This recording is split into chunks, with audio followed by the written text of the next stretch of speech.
All right, folks, we're going to get started.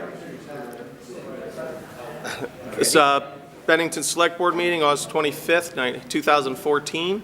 Please join me in the Pledge of Allegiance. I pledge allegiance to the flag of the United States of America, to the republic for which it stands, one nation, under God, indivisible, with liberty and justice for all. Thank you. I'd like to introduce the board tonight. Michael Keene to my left. I'm Greg Van Houten, Chair. James Carroll and John McFadden. Town Manager Stu Hurd and Linda Bermuda's recording. Absent are Tom Jacobs, Sharon Brush, and Justin Corcoran tonight. This is a quorum. Any action taken tonight would have to be passed by all four members here to, if there's anything we need to vote on. First item will be the minutes from August 11th, 2014. Michael, you have any questions? Move to approve them. I have no questions on them. Anybody have questions? All right, we have a second. Any discussion? All in favor? That's 4.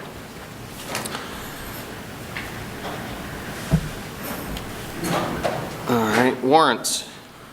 Any questions on the warrants for Stu? Michael? There was a question on an $836 charge for vandalism on a... Yes, the town rented a small excavator to do some work along the Coker Drive landfill slopes as part of our requirement by the state and EPA. Unfortunately, the vehicle was vandalized overnight. Under the lease agreement, we're responsible to replace the light bars that were vandalized. Thank you.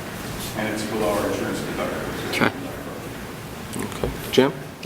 Just one general question with respect to the loss of Greenbergs. Who now are we going to with respect to the things that we formerly bought from Greenbergs? We'll most likely use, I would be guessing now, Home Depot would be probably the natural choices in town. We've always had an account there. We tend to spread our business around, but I really can't say, Jim, for certain where we end up with special items that maybe we were carried that nobody else did. We'll have to find things. I'm just curious. Thanks. John? I'm all set as well. Okay. Next item is citizens. Do we have any citizens who would like to address the board? Can we let Joe and Dick go first if you go in Lyle, please? Thank you.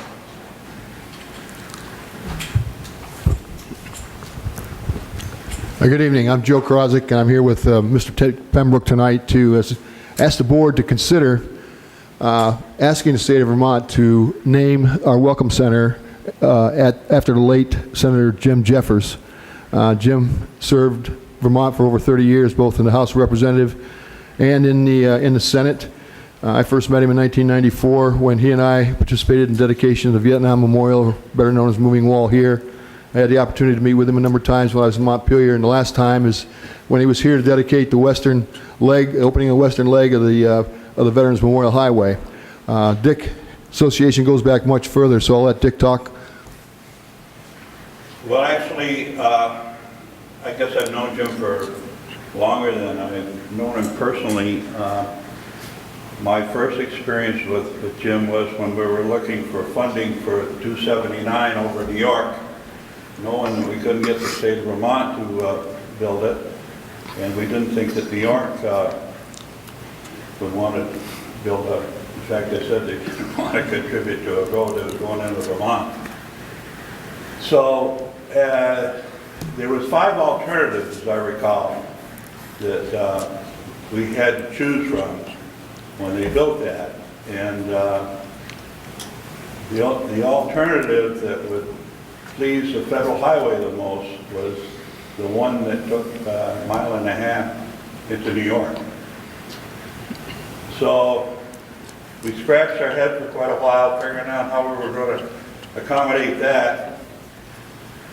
And one day I got the idea to get a hold of a guy by the name of Gordon MacArthur. He was in charge of construction with the agency at that time.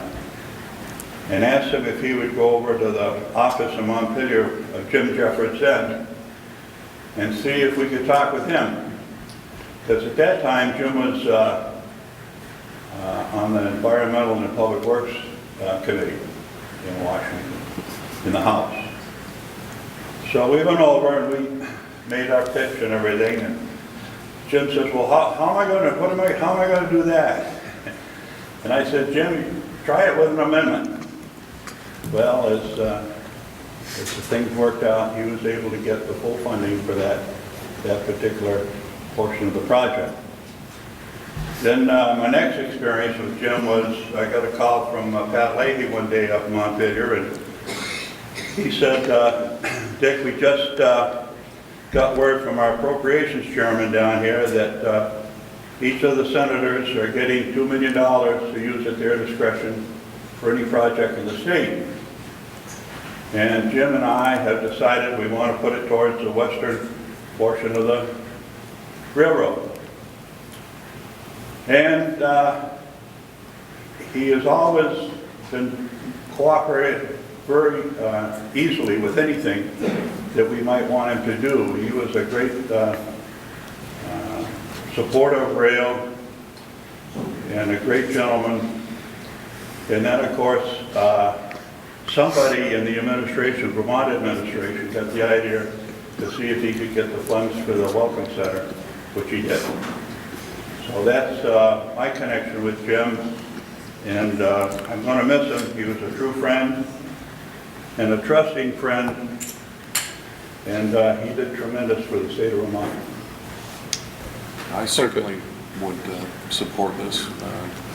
We have talked about this, and you learn Vermont politics before he passed away, and Vermont's policy is you cannot dedicate or name any piece of Vermont property on someone's living. Unfortunately, well, fortunately, he passed away, I guess, pretty well as far as he wasn't very seriously ill. But now that he's gone, I think it's just appropriate that we name that Welcome Center after Senator Jim Jeffers. It'll take your letter to the Agency of Transportation to go up for the final approval, so we ask for your support on that. Absolutely. We need a motion for that? Yeah, we would need a motion to draft a letter to I'll the make Vermont that Transportation. motion. Okay. I'll second it. All right, any discussion? I'm just wondering if there should be any discussion. I mean, it seems pretty clear that the board would support it, but is this something we want to open up to other people as well? I think it's, we can draft a letter and sign, discuss any other things we find before we sign the letter. I'm sure there's a procedure involved. We should look at that if there's anything else. As far as supporting naming it after Jim Jeffords, I'm in favor of that. And I would support sending a letter. It's always the details that you want to find out, so we need to look into I've never been all involved that. in this But process before. yeah. I mean, and I'm not saying I'm against this at all. What happens if someone comes up and says, well, I think this person should have the name? Are you familiar with this man's character? Yeah, I'm I'm just- asking yeah, the he's question. just- no, it's an open-ended It has question. nothing to do with the name of the Yeah. man, it's procedural. No, and I think that's where what our decision has to be based on. It seems appropriate to me. I can't think of anybody, but it is a quick decision. I mean, if we wanted to draft a letter and before we send it, have another discussion before we send it off, and give the other members of the board a chance to chime in. No, I understand. Yeah, you don't know what the unknowns are. So if you want to hold off on it, we could wait 2 weeks and I want to do say that. a word on this. I mean, you've known Mr. Jeffers for most of his life as a Republican. He was a I true think if the drill is the same, it goes through the state library board first. Okay. I'm not sure. And then, of course, the legislature has to. Yeah. Yeah. When we're basically making a request. I can't Yeah. be certain. I need to make it clear that it has Yeah. nothing to do with the name. All I'm Sure. saying is someone could come up in the next meeting and say, well, I think it should be this person, right? And so I just want to know Yeah. how that works. Yeah. We can. I mean, if you want to wait 2 weeks, it's not gonna happen in 2 weeks. There's an interesting point with that. I think Mary Morrissey may be able to validate this as well. When you organized the last day under the dome, and a number of us sat with Ed von Turkovich, I think he mentioned that this Welcome Center was probably the last that was going to be built in this particular fashion, and they were going to move a lot to technology. So from that point of view, for me, it seems kind of suitable and appropriate to name it after Jim Jeffords. I support the idea if you want to wait 2 weeks to have a vote on it. That's our general policy on things. I guess it's not about voting, because I Yeah. agree with you three and the two men that stood up in front of us as well. Yeah. That it just makes sense, but my question is just, what if someone comes up and has Sure. another name in mind? Do we owe it to them to hear them out as well? I don't know. So that's what my question is. I think it all makes sense, and I'd be willing to move forward with drafting a letter as well. Okay, so I you, just don't want to close it out when someone else might have an opinion on that. okay, well, let's not send the letter then till it's, till the next meeting, after the next meeting. Give it time for some discussion. So we have a vote, we have a motion and a second, right? Will we have a draft of a letter that we would discuss next time? I think that's a good idea. Okay. That sound good, Stu? We'll get a draft of a letter for, in the next meeting, okay. All in favor? All right. Very good. you. Thank you, gentlemen. Loyal, okay, Joanne, go ahead. Yeah, he's yielding first. Okay. Thank you.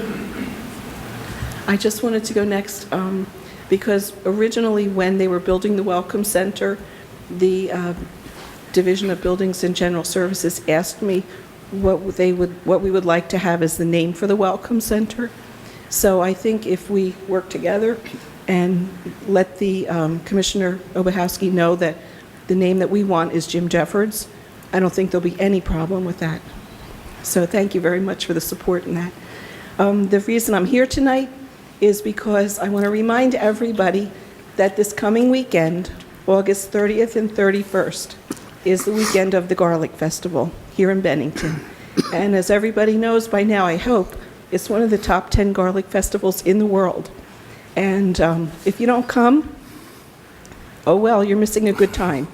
So I encourage everyone to come out. It's still only $5. Parking is absolutely free. So come and have fun. And I know I sound a little different tonight because I'm starting with a cold. But I'll be better by Saturday, and I won't give you any germs if you come to Garlic Fest. So everybody, come and enjoy. Thank you. Thank you. Go ahead, Loyal. Thanks, Joanne. My name's Loyal Westcott, and I'm from Bennington. And I've been talking to lawyers in New York State that do have a law degree.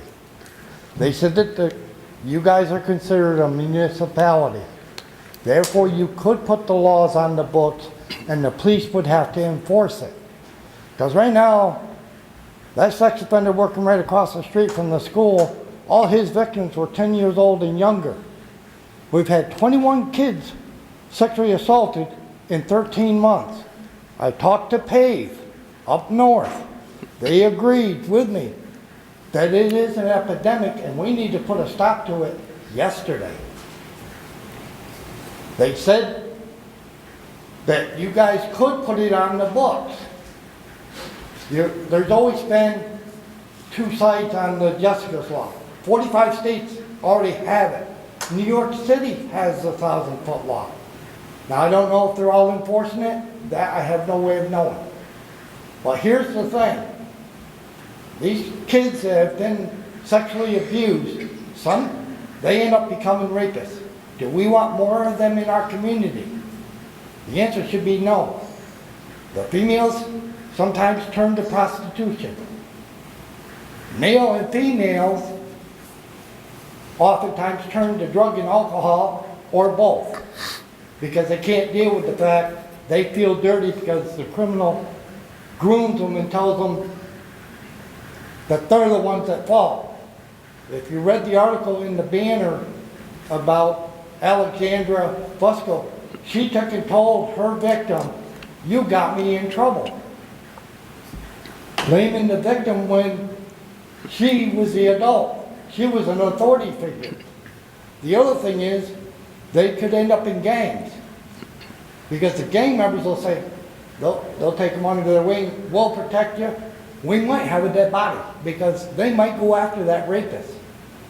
Do we want that?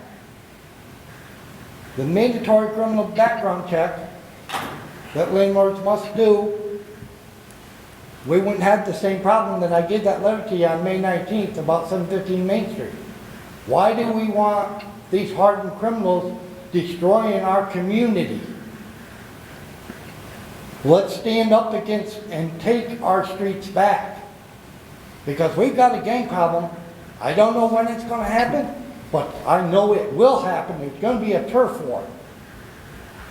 And we're going to have dead cops because they're going to ambush them when they show up, stop fighting each other, and point their guns at the cops. Now, the attorney I talked to in New York State, he's running for Washington County Court Judge. He said you guys could do it. The U.S. Constitution says you guys can do it. I'm asking again, please, put them laws on the books before we have more and more victims. Because right now we're on a vicious cycle. And we don't know what these 21 kids are going to do. Because they've just been victimized. You know what I'm saying? Yeah, I do. Thank I you for your appreciate it, time. Loyal. Thank you. What are the difficulties in setting a 1,000-foot law? There's a lot of, I've been reading a lot about it. There's a lot of discussions on what works and what doesn't work, as far as, does it push offenders out into rural areas where you can't keep an eye on them? Does it take them away from supportive families? You know, on the other hand, are they offending in those areas? You know, there's been surveys and whatnot where there's evidence both ways that on it. I don't believe everybody's convinced that that's a preventive measure. There are laws on the state books, though, regarding monitoring and reporting, but they put quite a bit of burden on the state expense-wise. So generally, the offices are overburdened, the caseloads are high. There is a limit to how long people are in the system. Right. So it's, you know, I think that's one place where we should focus, is making sure that funding is available to give those departments the power to do that. As far as adding laws, there's always speculation as to what's working and what's not. You know, so. This has come up a few times. We had a chance to talk to Paul about this and his feelings on the issue. I don't think the chief sees the same problem in the same context or the same. No, there's some extreme cases being presented, and a lot of them are, you know. So we haven't, I mean, the board hasn't asked me to pursue it, I haven't pursued it. And Paul has indicated that the sex offenders in our community, and they're all listed, are all in compliance. They are monitored carefully, corrections and by the police department. But does that mean that something can't happen? No, it doesn't. But I think a 1,000-foot law,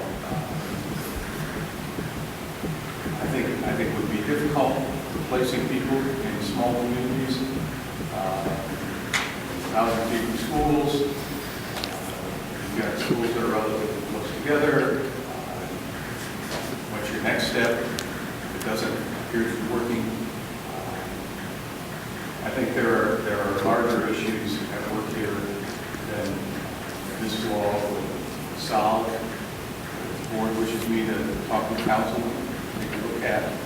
I guess I would like to hear from Paul, because this has come up 4 or 5 times. Yeah, I'm sure Paul has an opinion on it. It'd be interesting to hear He's what one that his. we have to look to. Yeah, and I mean, our police department has done a very good job of staying ahead of a lot of problems. Right. You know, in drugs and gangs and things like that. They're you know, they're working hard at that. I'm sure he's got an opinion on that. My concern is where do you go for prevention for this? I mean, there's so many of these things we see that are first-time offenses, and I mean, I think that's one of the places the epidemic, if you're going to call it that, happens. And where are those signals? And you know, what do you do about that? You know, Right. so that, you know, that's a whole other issue. I want to address one thing that Loyal said. And Loyal, you know, I grew up in a big family. We had lots of foster kids, and it's a myth that kids who were molested go on to molest other people. We had dozens of kids who came and lived with us who had been abused, and none of them went on to abuse other kids. So I just wish you'd stop saying something like that. It's just, it's wrong. It's wrong. Pave, agreed. Well, I don't care what Pape says, really. I know from personal experience, none of the It's kids because that we... yours didn't, the ones that you know. But that's, you know, Yes, the way that I see it, because the ones that you Loyal, know. the way that I see it, Loyal, is that, you know, you're re-victimizing these kids. When you say something like that and makes them think that, you know, their life and their choices are sort of predetermined, and that's not necessarily so. No, I'm saying they're higher risk. I'm not saying for sure they're gonna absolutely, but they're at higher risk of one of them things happening to them. All right. I'm not saying that they're absolutely gonna, but why are we gonna take a chance and then ruin their lives more? Sure. We need to stop the bleeding so that we don't have all these victims out there. Okay. Thank you, Laura. Yeah, thank you for your time. Okay. So is it this board's consensus? We have a consensus, as for- And have Paul address the issue of... Make it a consensus. Yeah. Yes. Yeah, Yeah, we have a we have consensus. consensus. Thank you, Stu. And I think each separate, it seems like they're two different issues. Yes. Okay. Any other citizens? That's it tonight? Okay. We're going to move on. We have an area-wide grant opportunity is next. Dan presenting this.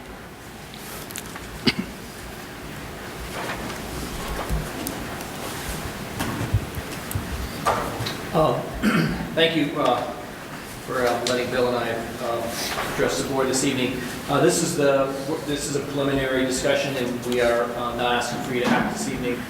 So we'll be back, or at least Bill will be back at the next meeting to try to obtain final approval. But we wanted to introduce you to the opportunity that we're pursuing, which is a municipal planning grant to, we would like to apply, get the board's approval to apply for a municipal planning grant to leverage about $43,000 in EPA funding for a combined possible total of about $63,000 to do what's called an area-wide plan, which is basically for downtown, which is basically a master plan for downtown, and with a specific, and I hope you had a chance to take a look at the scope of work, and Bill will address that in more detail, but with the specific goal of identifying 2 to 5 properties that we can develop detailed redevelopment plans for, which would include market studies, feasibility analysis, all those sorts of things that we could take and bring to prospective developers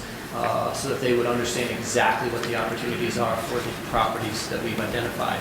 And we think that's probably one of the biggest missing links that we have when we try to approach developers and approach folks about redeveloping properties is we don't have the feasibility study, we don't have the market study. The first question they ask is, well, is this something you need? Well, we can say, yeah, we think we need it, but if we don't have the market study to back it up, that's just our opinion. So, in any event, like I said, we're here just today just to kind of give you some preliminary, give you the information so you can preliminarily start to think about the possibility, and Bill will be back next time to chat about hopefully getting your final approval. The Planning Commission has reviewed this a couple times already and have given their final approval, so they are recommending that we move forward, and we would hope the Select Board would eventually do that as well. I'm going to let Bill just talk about a little bit more of the specifics of the project, because he's been actually intimately involved with both these types of projects in the past, and he actually developed the draft scope of work that you folks saw in your packet. So, Bill. Thanks, Dan.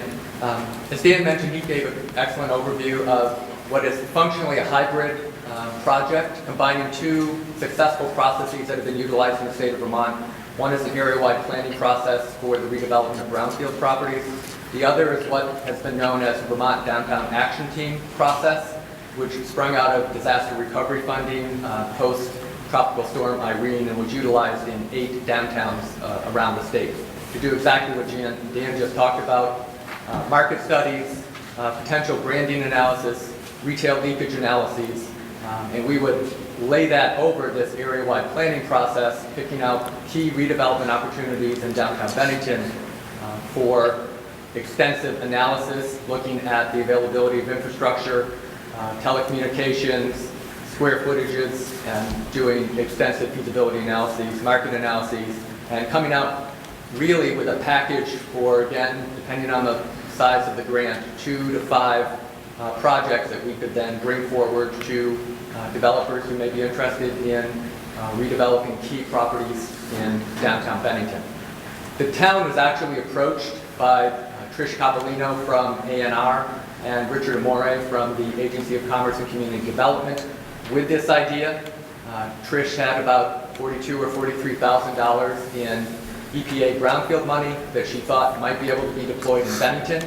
And the agreement we reached was that if Bennington would apply for a municipal planning grant for $20,000, which is the maximum planning grant, they would commit this $42,000 to Bennington for the project.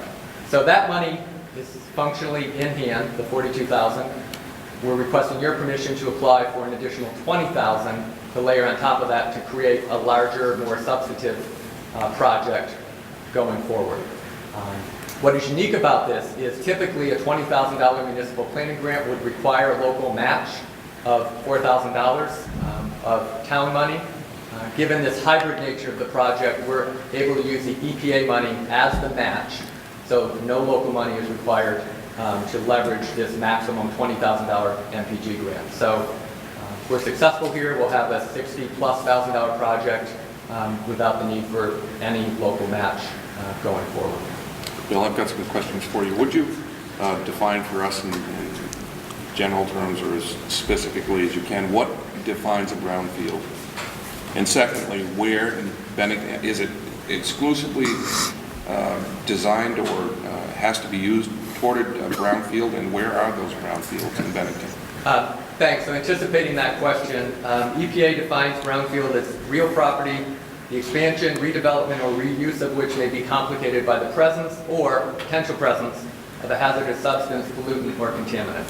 So, what was the second word? A hazardous substance, pollutant, or contaminant. Okay. So, I thought you said gluten. Petroleum, no, gluten-free properties only.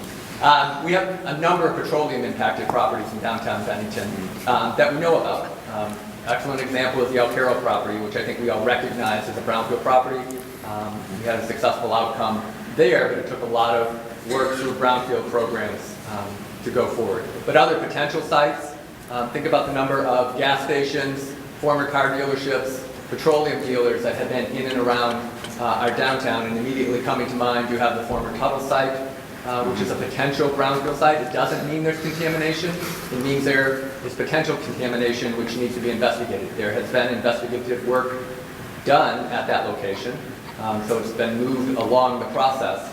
But virtually anywhere in downtown Bennington, which there are redevelopment opportunities, Town Garage is another perfect example.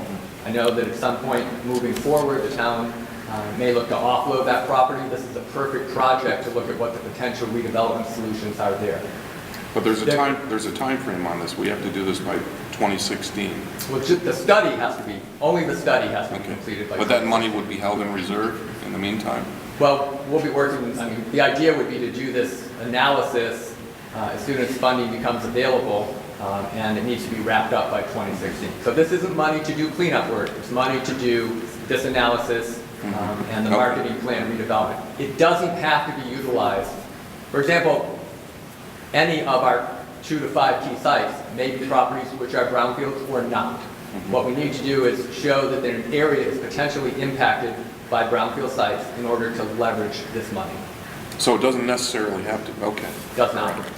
And on the second page of it, what is a charrette? A charrette is basically a walk-around workshop. It's a design workshop where people come out, give ideas, and provide input into prospective redevelopment scenarios. The key component of this project is public input, and you'll see throughout the RFP there are a number of opportunities to solicit and gather public input into the project. Just one final question, and that's on the page it says Renaissance and Berry. It shows a before and after picture, and those two buildings don't resemble one another. So this looks like absolutely brand new 3-story construction over what was 1-story dwelling or business. It's the new city place in Barry. Yeah, that's the new city center project in Barry, which was a beneficiary of this Vermont Downtown Action Team process, as well as a number of other grant-funded processes to move that project forward. The state of Vermont will be occupying spaces in that building. But to be clear, the money doesn't go to those projects, it goes to the market study. It goes to market study, feasibility analyses, basically getting a package together so that we have for 2 to 5 key downtown properties availability to go out, solicit developers, and say, you come to Bennington, here's the need, here's the prospective reuse. Do you think you could undertake this project? Right. Really giving it to them on the fly.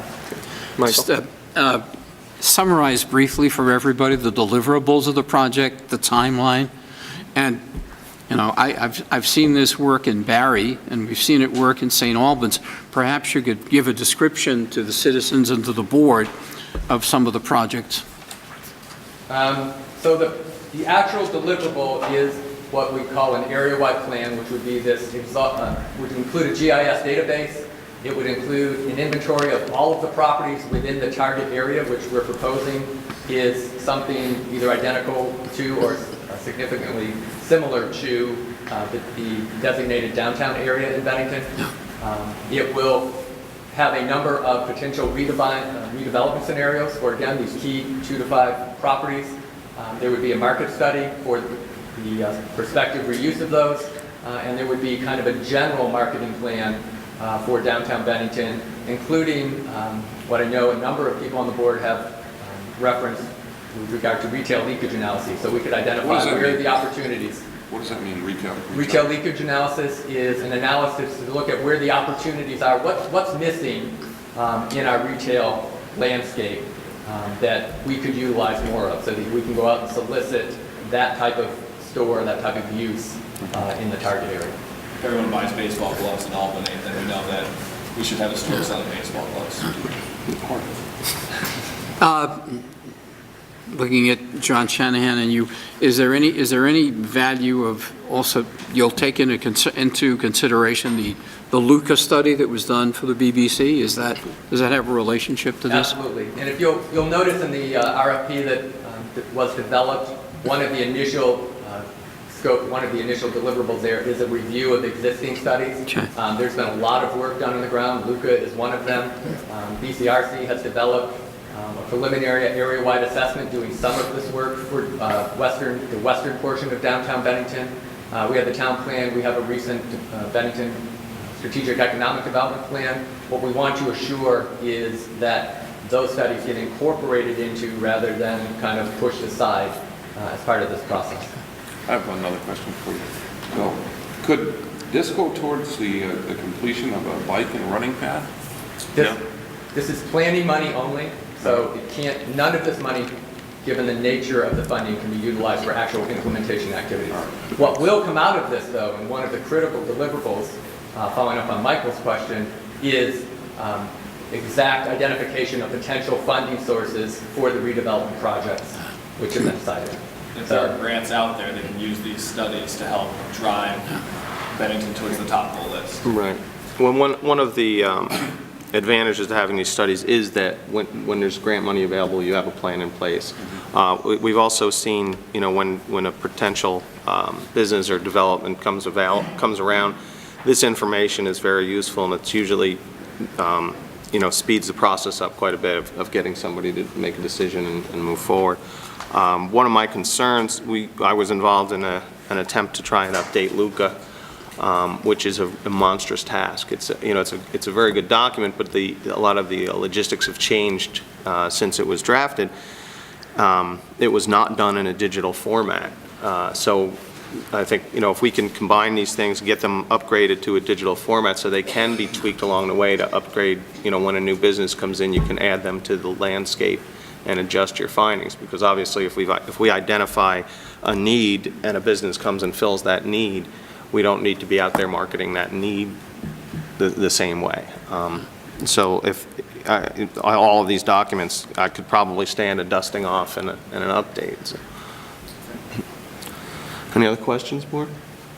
I know the committees that are going to be developed would be, people within our groups, that someone might pay, someone might not. Would some of this grant money go towards paying those people that are using their time, or would it be separate altogether?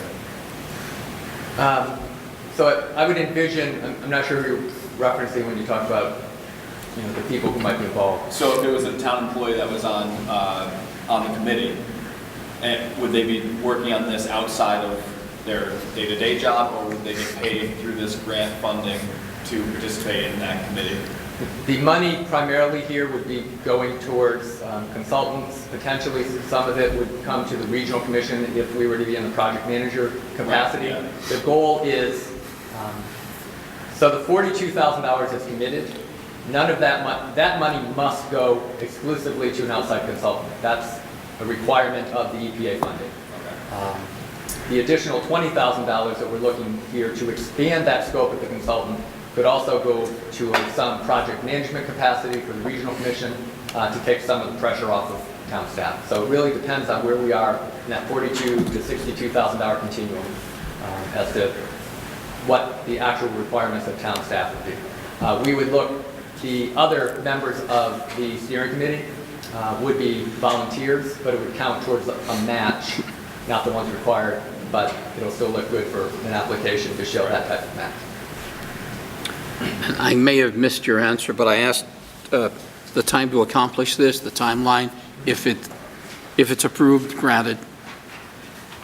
So the application is due September 30th. Award decisions, I believe, are in December. And the money then, money needs to be spent before May of 2016. So it's basically beginning of 2015 through May of 2016 would be the project performance period. Thank you. By taking on this market study, I think this is an obvious answer, but we in no way commit ourselves to have to go after any of the projects that may come out of it. It's just, here's your information, do with it what you will.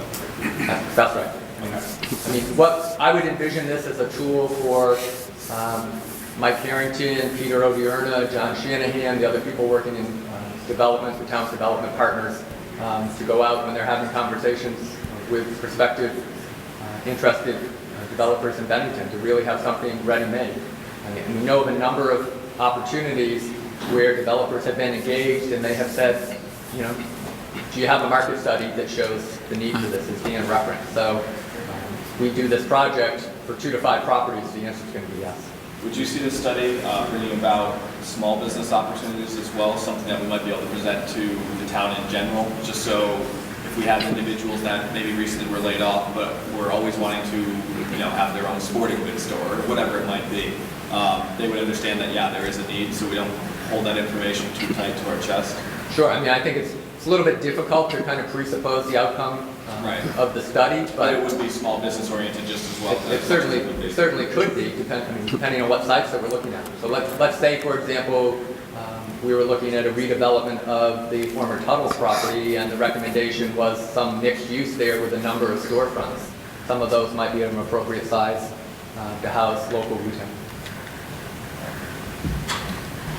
Anything else, board? All right. Do you need a motion to send them ahead or a consensus to? We would bring this back at the next meeting. All right. Second review and action by the board. Okay. Tonight's idea was overview. I'll be back on the 8th. If questions come up between now and then to address, and I'll be asking for your formal approval to work with Dan and work with Mike. The town will actually have to submit the grant. I've developed the scope of work to move that process along, and I'll support Dan and Mike in the development of the actual grant application for submittal at the end of the month if you approve on the 8th. All right. Thank you. Great. Thank you. Thank you. Oh. All right. We have to take a short second while Jim. Comment on what they just proposed? Citizen time is over. You have a question for them, Mike? They were on the agenda, right? Yeah, they're on the agenda. Yep. You can comment on it, right? Go ahead. The only thing is, and again, I trust Bill and Dan what they want to do, but haven't we done this before?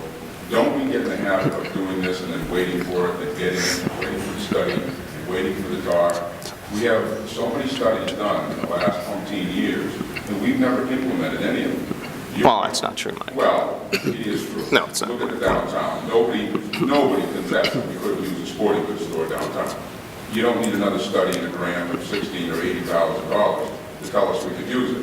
What are we doing to bring stores to the downtown now? That's my point. And Mr. Keene is on the Economic Development Committee for Upstate, or they're going to do something up there where you've studied all this already in your group, haven't you? I don't know what you're talking about. Haven't you been on an economic? We're at a very different level.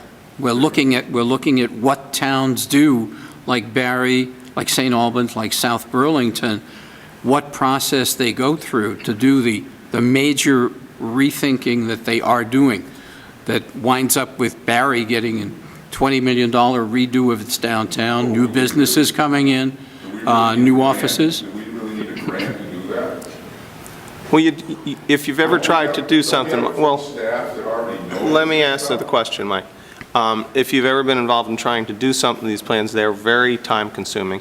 They take a lot of research, and you're not going to do it in your spare time. And that's what these grants do. They allow us to utilize people who do it professionally, have the time to do it, and focus and get it done. I spent months working on trying to update the Luca plan with some volunteers on the side. It's just too consuming. That's what I'm afraid we're going to get into again. We're going to wait for a study. It's not going to be due in 2016, and we're not going to have any plan for next spring or next summer to revitalize the downtown. That's what select board is for. That's what our town staff is for. That's what they're paid for. Well, we can continue to do the work we do in that time. Nobody's going to stop doing what they do and wait until this study to come out, and what we learn along the way we can utilize. But at the end, we should have an updatable and useful set of data that we can show to somebody who wants to do something, whether it's start your own business from scratch living here or moving to town to do something. I mean, that's what people need. People don't want to invest a lot of money. I get into the habit of jumping at every grant that's available because we've done it over and over again. We're not anywhere further ahead. And as far as pollution goes, I think you get anybody off the street and they know where the pollution is in Bennington. I wouldn't really want to make a map of that and scare people away. Well, you can verify what is and isn't, because there's a lot of people that speculate. I mean, there's things that weren't considered pollution back in the day and that are now. Please don't get caught up in the grant, okay? Start implementing some of the things we've got on the books now. All right. Dan and Mike, next item is This one's anti-displacement relocation first review. Yeah, we're scratching number 6. I'm sorry. Okay. Oh, you're going to address that now? Okay. Community's grant opportunity. We took a closer look at that, and we don't think that that's an opportunity that we're ready to take advantage of this year, or hopeful perhaps next year. Okay. So that will not be coming before you this year. Number 6. But it is something that we would like to consider for the future. Okay. Thank you. Okay. All right. Michael, you're presenting number 7, anti-displacement and relocation plan. Just as we continue the conversation around the community development block grant process, one of the requirements in that process, no matter what the outcome is, requiring for the current project application that will be discussed on the 15th, the state is asking that we simply readopt our anti-displacement and relocation plan, which was done back in 2004, and it's a requirement that it's readopted every 10 years. So there are no significant changes. It follows the state regulations and simply states that whenever we're looking at development projects, specifically around housing, that none of our projects displace people of low to moderate income out of current housing that they're already in, which is somewhat of a no-brainer, but I think it's important for us to make sure we've got our policy on the books. And as with the current project, it is obviously not displacing anybody because there are no inhabitants on the current lot. Mike, I've got some questions for you. Sure. First of all, who wrote this? This is a standard state document. Well, this is about as vague as you can get. It So- says required provisions. It doesn't list what the provisions are. The goals and objectives, what are they? You just outlined some of them, but, this document, it just is inadequate. It doesn't give us any idea really what this is about. I'll agree with you on that. And then actually, when you look at this where it says objectives, that was actually a word I added because there were simply numbered points throughout the document. Yeah, but it So, doesn't outline what the objectives are. I mean, Yeah, You so gotta do a better job than this. it's a standard document that the state requires. If the board needs any additional information, I'm happy to go back to the state and ask for that. This is their document. But definitions would be, I think, the number one thing we want. And, what are the required provisions? Do we have the ability to amend this? I know it's looking for signatures, so obviously we have some say in the matter. I'm certainly willing to ask, and I don't know, I may look towards Bill. Bill was in my place when we adopted the last anti-displacement policy. Are you aware of our ability to amend the document at all, or simply approve? The town has the ability to Bill, specify- can you get a microphone? Sorry. Sorry.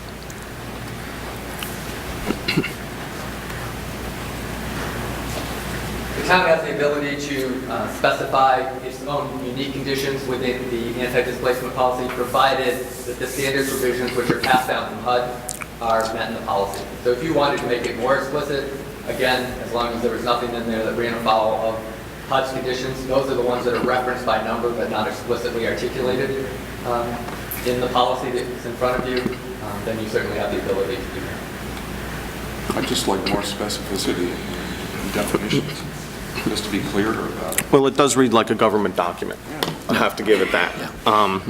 It wouldn't be a bad idea to put this together with those phrases as a packet, with the referred documents, so that you can flip to them and see it. It might not be a bad idea for the board to get that, and it's probably a little bit of work, but CFT section 42.375 doesn't really ring a bell.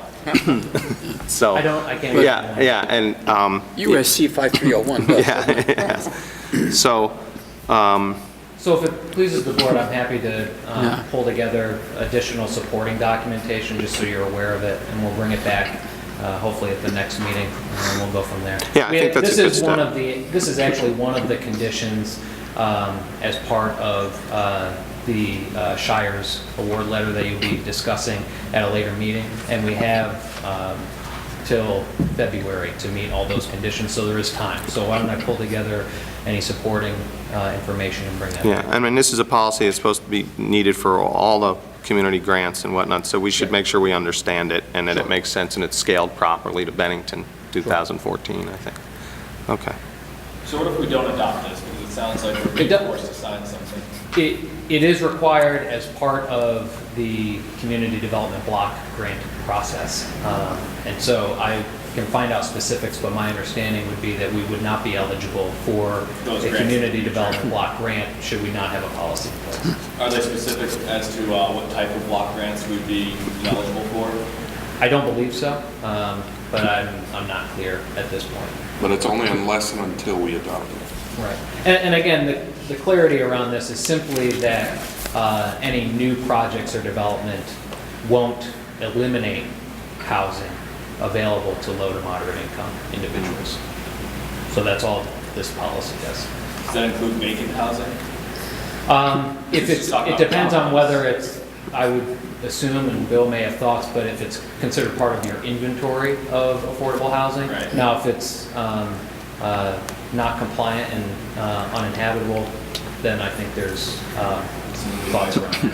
And that's stuff we should clarify. Yeah. The goal of the anti-displacement policy is that when federal funds are received, that people who are in the area where the project is taking place are successfully either relocated and then moved back into the area or found acceptable, suitable housing elsewhere in the community. So the goal is to not create a homeless situation for people who happen to live in a project area, whatever that project might be.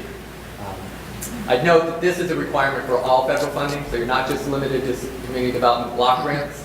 It's any federal funds, EDA funds, EPA funds, any of those are likely to be subject to anti-displacement. And HUD is the largest funder of community development and economic development in the country. So this policy you're certainly going to want to have in place going forward. It's funded millions of dollars of improvements in this community over the past decade. What else? That's it. All right, thank you. Thank you. All right. The next item is the management evaluation policy, which we had all seen a draft on. Tom's not here, Sharon's not here, and Justin's not here. We ought to And do you table want to this. wait until Yeah. then? Table it. No, let's wait. Okay. Do we need a motion for that? No, we'll just hang on to that. Manager's report. Only one action item I have for you this evening. The federal government is now requiring all employers with commercial vehicle operators, and those are the commercial driver's license operators, A or B, adopt a policy that deals with violations of drug and alcohol use regulations. We have for you a policy that was developed by the League of Cities and Towns that is federally compliant. It is fairly lengthy. I think you all have it in your packet. And we are required to adopt it in order to be compliant with federal regulations, and therefore have all of our current CDL operators also compliant. This will also be, a copy of this policy will be provided to each employee who holds a CDL license, and they must sign off that they have received it and are familiar with it. So I'm looking for you folks to adopt this policy. Do you have any questions for Stu on this particular? Yeah, I can't find the exact section. I was looking at it the other day. It says that, I think, failure to pass 2 tests or to be found twice with substances in the blood may be cause for termination. How effective is the may rather than the will? In fact, this follows and enhances our current personnel policy, which deals with the abuse of alcohol or drugs while employed. This specifically refers to drivers who hold CDL licenses. We also have a drug and alcohol policy that refers to employees. Basically, if you are at work and you exceed a certain level of alcohol or drugs in your system, you can be removed from safety-sensitive functions. And we are requiring at the present time counseling, mandatory counseling either for drug or alcohol use, depending on the substances involved. The person can be removed, suspended from work for a time, depending on really the discretion of the manager, depending on the violation or the amount of alcohol or drugs in the system. The second, assuming that they complete their counseling successfully, if there is a second incident and that incident reaches a certain level, we can actually suspend or terminate at that time. This policy provides the may, because a lot of municipalities may have a 3-strike policy. But we're following what the league is recommending here. And I can tell you that we have had to use this policy only once in my 22 years. Counseling will be paid for out of pocket. The counseling is actually paid for by Blue Cross Blue Shield. It's part of the health benefits Part of the health package. Where else is this, if it has been, where else has this been adopted? Everywhere in the United States. This product, okay.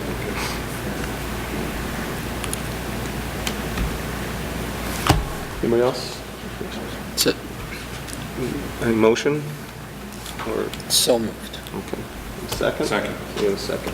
Any discussion other than, okay. We have a vote, all in favor? That is unanimous at 4. Thank you very much. Just a couple of quick announcements.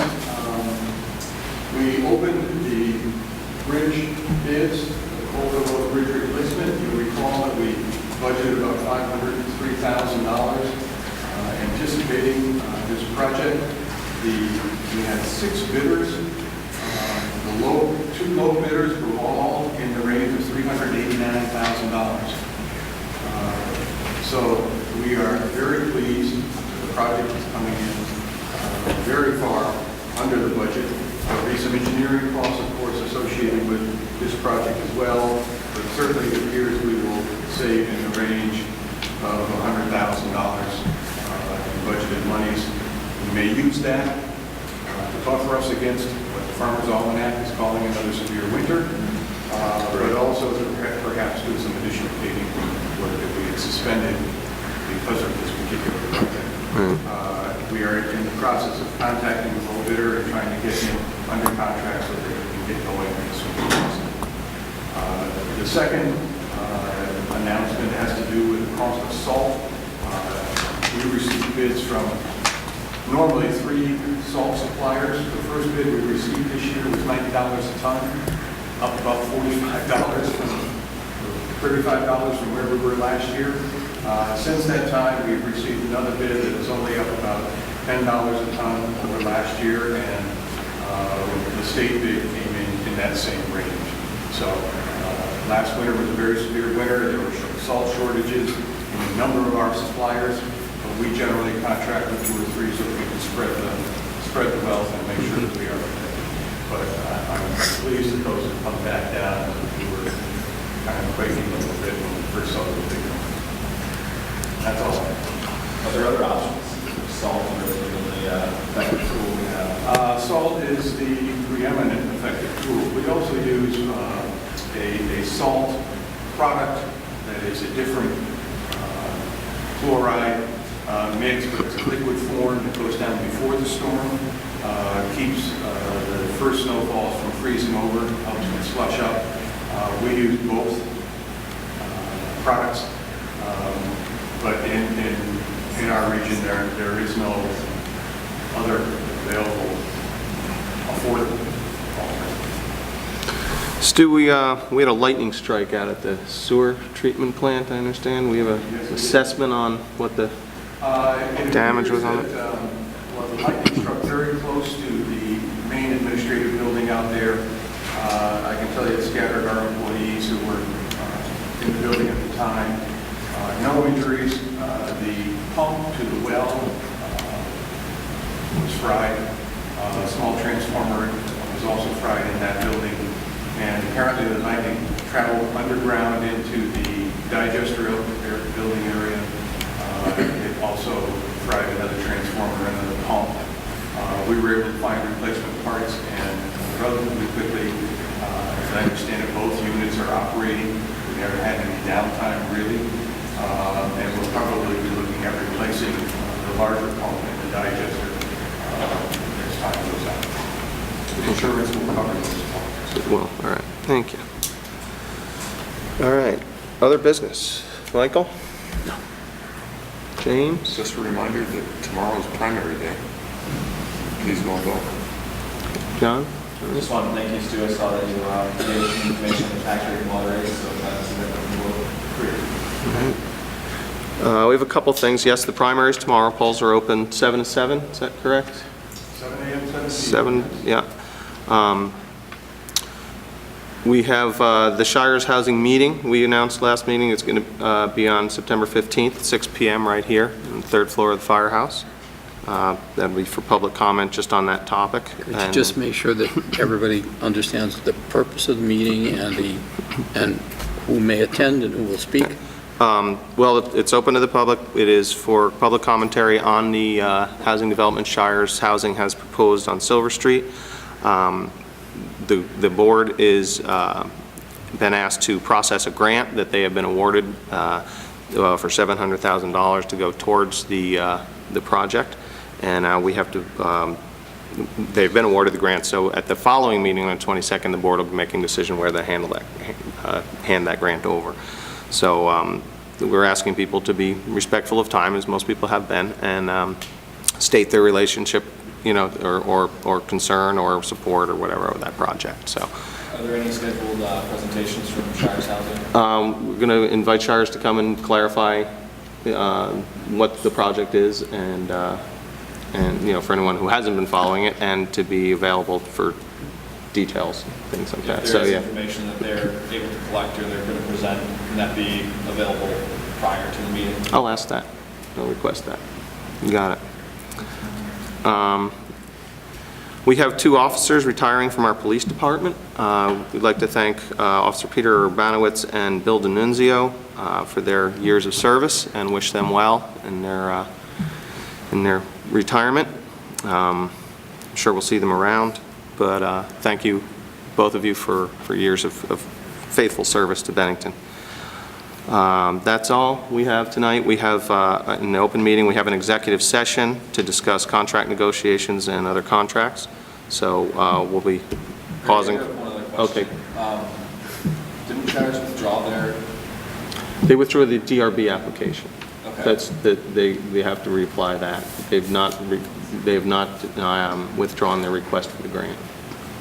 Okay, so they're still pulling for a grant for any particular project? Well, it's for this specific project. I mean, the project exists as a grant application. The DRB application has to be resubmitted. So the order doesn't matter? Right. So they can ask for money before they get the project approved? Right. They won't get the money until they get the project approved.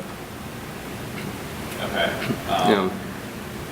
Makes our decision tough, but we can let the people know where we stand. Is that what it is? Are we going to have to make an actual decision later on? Because we can't give them the money. Right. We're signing over the grant, basically. The grant comes to Bennington, we sign it over. On the 15th? No, the grant comes when they've met the conditions. Right, so we're just going to Right. discuss where we stand. Right, we're going to There's discuss no the actual 15th. decision or final? We discussed taking the vote at the final meeting, an open regular meeting, Okay. unless we decide to move that too. But I mean, there's no need to wait for the DRB decision because the whole thing hinges on whether they get that approval anyway. If they don't get the permits they need, they can't build it. And they don't get the grant. All right? I guess so. Okay. Still a little confused because they withdrew from the project, but maybe I'm just missing Well, something. they just withdrew their application because they had some errors in noticing some of the abutting property owners. And they stated a clear intent for reapply. So essentially, we're back at where we were day one when they came to present to us because they're still asking for the money. They haven't gone and gotten their final approval. Correct. At which point, if we say, yes, you're good to go ahead, then they're given approval, do they have to come in front of us again? No, they have to go through the whole DRB hearing process though. Okay. All right. All right. I need a motion to go into executive session. So moved. Second. All in favor? Aye. All right. Take a couple minutes, let everyone